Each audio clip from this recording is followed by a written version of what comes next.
Ouça essa mensagem com fones de ouvidos para você ter uma melhor experiência. Esse estudo será feito em 2 partes. Prestem bem atenção em tudo o que vocês irão ouvir. Porque a palavra diz: "E conhecereis a verdade, e a verdade vos libertará." João 8, 32. As 10.000 palavras estranhas de Deus. Você está preparado para se tornar inimigo de muitos somente por falar a verdade? Vamos lá. Quando alguém está lendo um livro extra-bíblico, ele vê muitos textos da Bíblia neste livro, como base do que está sendo dito. E na maioria das vezes, o leitor nem sequer vai procurar essas passagens na Bíblia, com o fim de conferir se está correto o pensamento de tal escritor. E mesmo que ele decida ir conferir, o que eu acredito ser raríssimo de acontecer, isso não é grande coisa. E explico o porquê. Ir apenas na Bíblia para rapidamente conferir alguma passagem citada em tal livro não adianta nada se ele não for ler os contextos dessa passagem. Eu, por exemplo, posso estar escrevendo um livro e citar várias passagens bíblicas para fundamentar meu pensamento. Só que esse meu pensamento pode estar incorreto, seja parcialmente ou pior, completamente incorreto. Isso ocorre porque eu li um livro extrabíblico, fiquei inspirado e quis fazer a minha versão com minhas palavras.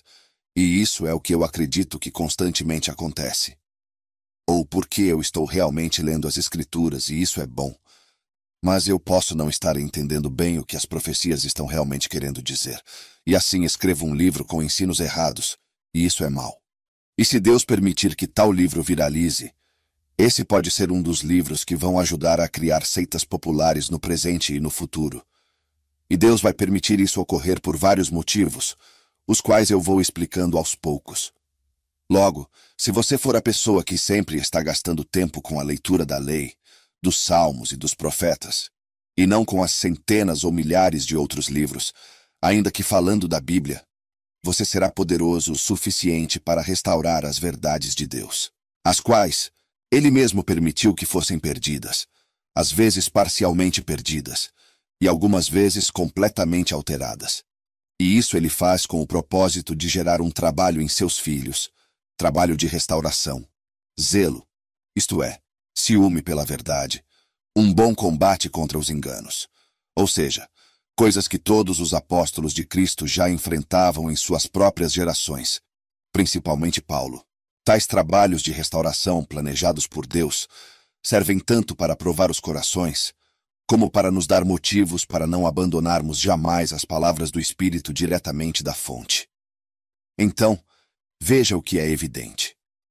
Se o que eu escrevo e o que eu falo não servir para fazer a pessoa ter vontade de ler, meditar, estudar por conta própria, e não ter o poder de abrir os olhos dela para a verdade, ou se santificar na verdade, como está escrito, eu posso escrever uma biblioteca de livros para Deus, e em nome de Deus, mas nada se aproveitará. Posso ganhar fama, elogios e posso ir em programas falar do meu ministério. E isso já é uma cilada de Satanás para eu achar que estou sendo abençoado por Deus. Então passo a pensar que posso ganhar com isso muito dinheiro, como se pregar o evangelho fosse fonte de lucro, e a fonte de lucro acaba sendo o meu contentamento. E me esqueço que eu vim nu para esse mundo, e nada posso levar dele.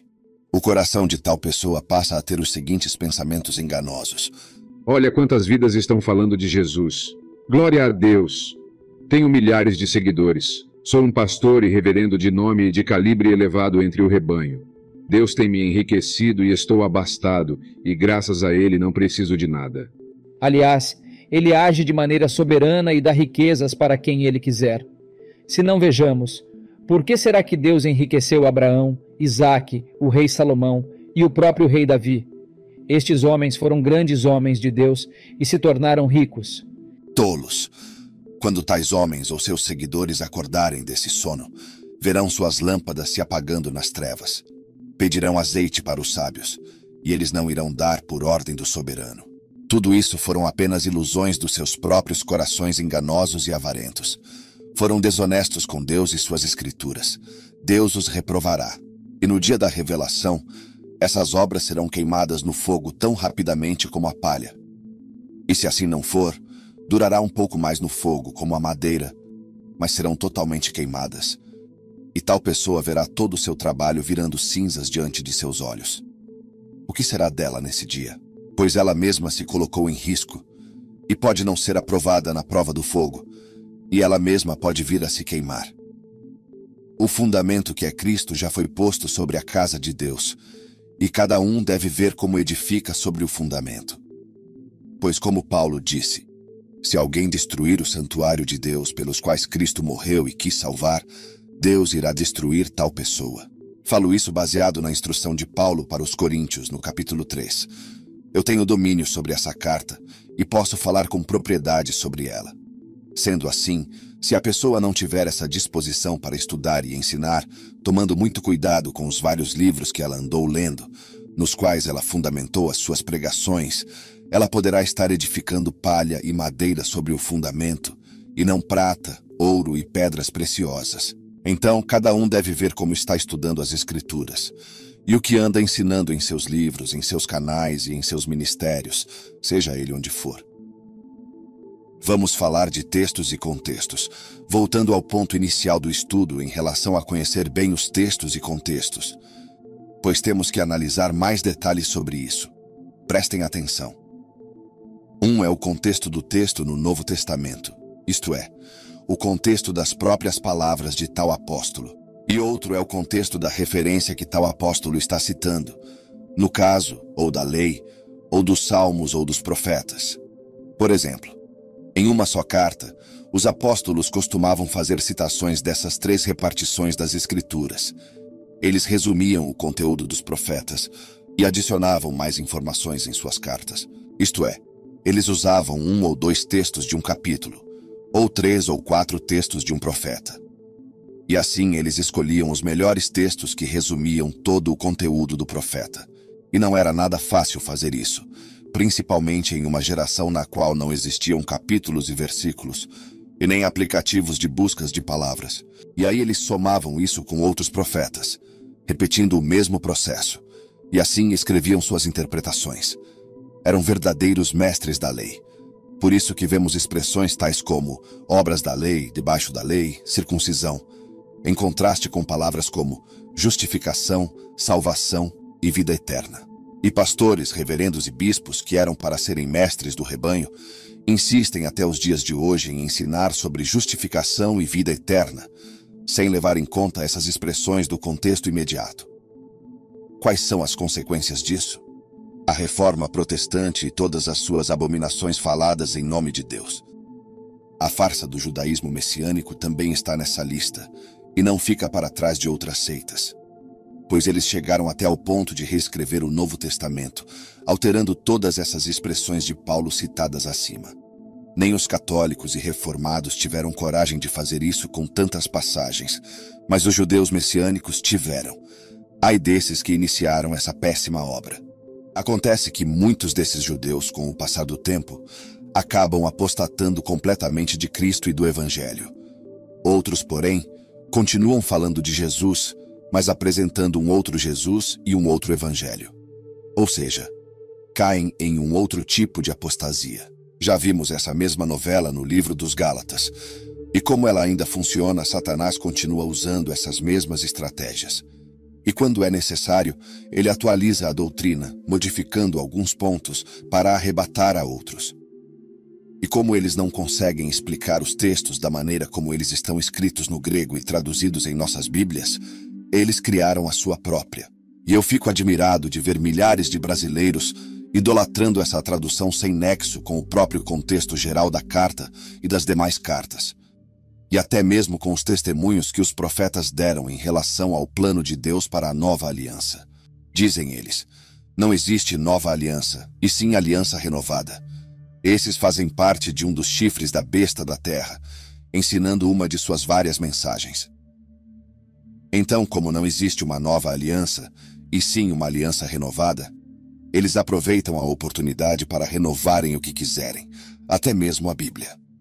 Deixaria Deus de julgar tais ações? Não. Quem não abrir os olhos e ouvidos e não ouvir a voz dos atalaias dizendo: Ei, não vá para a direita e nem para a esquerda.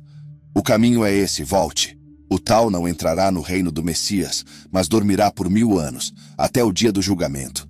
E dependendo do que estiver escrito no livro de suas obras, poderá ser lançado no lago de fogo. Mas, se algum desses se arrepender e voltar verdadeiramente para Deus, será salvo. E assim será para com todos. Muitos desses tais nem são judeus raiz. São brasileiros, espanhóis e americanos.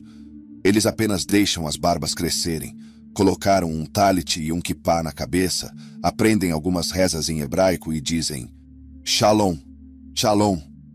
Graças a Adonai que sou judeu e pratico a Torá. E seus trabalhos agora são enganar o máximo de pessoas e trazê-las para as práticas de suas próprias festas e para suas leis anti-Torá. E essa doutrina é tão sedutora que até mesmo Pedro, que era uma das colunas da igreja, e Barnabé, que andava juntamente com Paulo, se deixaram seduzir por isso, e já não andavam conforme a verdade. E Paulo não teve outra opção a não ser repreendê-los na frente de todos. Talvez você não tenha pensado nisso como deveria, mas Pedro um dia se tornou um hipócrita e um dos maiores divisores de judeus e gentios, e estava pregando o judaísmo para todos, obrigando aos gentios a se circuncidar e guardarem toda a lei de Moisés. É disso que Paulo está falando em Gálatas, pois Paulo afirmou claramente que Pedro, sendo judeu, estava vivendo como os gentios e obrigando aos gentios a viverem como judeus. Ora, não tem como alguém obrigar outro alguém a viver como judeu, a não ser ensinando as práticas de judeus para os gentios. E no caso, Paulo fala que isso era com o fim deles receberem a justificação por obras da lei. Pedro e Barnabé foram extremamente envergonhados nesse dia, pois eles nada podiam contra a verdade, senão pela verdade. E o argumento que Paulo usou contra eles foi um verdadeiro checkmate. E eles voltaram para a verdade como grandes homens que eram. Notem que esse mesmo argumento de Paulo não valia absolutamente nada para quem tinha o coração mau. Pare um pouco e reflita. Eu estava explicando sobre os exemplos que deveríamos ter em conta, para confirmarmos que muitos desses livros que criaram muitas religiões são armadilhas. E tanto os escritores dessas obras como os atuais líderes religiosos que encontraram inspiração nessas obras desconhecem todas essas palavras. Todas essas palavras que falei são preceitos de Deus, mas são coisas estranhas para eles. Eu parei para explicar um pouco sobre o judaísmo porque achei necessário, mas devemos olhar muito mais para o contexto evangélico. Pois o mundo evangélico avança como um jumento selvagem contra todos, pois são como Ismael, filhos da carne, e como um bode peludo ninguém consegue resisti-los, e eles vão se engrandecendo até se colocarem contra Jesus. E quando uma grande seita se quebra, nascem 4 seitas pequenas em seu lugar. E essas pecam ainda mais, todas as tardes e manhãs. É um pecado contínuo. E elas tiram o que é de Deus para colocarem as suas abominações, até o tempo do fim.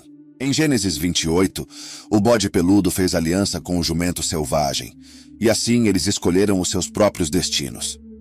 O que deixa a história profética ainda mais interessante é que nesse mesmo capítulo, logo após Deus ter mostrado essa aliança da carne, Deus deu um sonho profético para Jacó. E ele recebeu as promessas que hoje estão sobre nós. Por essa razão que essas palavras de Deus não são estranhas para nós, mas são para os filhos da carne. E as palavras dos nascidos da carne são como línguas estranhas para nós. Vamos para mais um exemplo dessas coisas, pois no primeiro exemplo, eu falei mais sobre as coisas da lei, e agora vou falar um pouco sobre outros pontos. A parte 2 do estudo aparecerá na tela final e no comentário fixo.